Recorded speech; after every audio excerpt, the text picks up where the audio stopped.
Tan diri Papa Don. Unsa man na? Kaya kaila ko no kay sige post nga kwartahan lagi siya. Oh. Pero sila GC nangayo og donation nga pareho man ta sila nga naingon sa bag. Mo ni nakapakwartahan niya. Iya pa pa donation. Inanang ka mo teknik. Giwog mo dos. Oh. Sa inanay mo teknik? Teknik. Di mo? Pero tugluga ka na. Ako kinasi-kasi mo hatag yun ko. Kasi katagyan ni mo? Bitikay.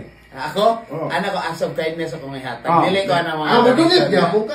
Dili ko na mga Ay, dali. Before mo judge nga kinahanglan siya or ingani siya, tanaw sa ninyo ang mga facts na karong panahon na dagang game fishing, pwede na hack sa iyang Facebook. Pwede nga take advantage ang sitwasyon nga mangayo siya, tingana, pero dili to siya. Wala nga, una mangayo ang tao, ina siya, ikaw ni video call ko nubi.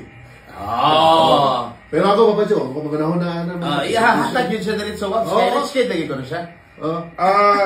Well, ang Hindi, namantas kalisod yung karon. Kaya puro naigos bagyo. Yan naman ko yung katabang. Tabang ko. Muna ako ni kung tama kaya naigong tatanas wag yun. Dito sakto nga.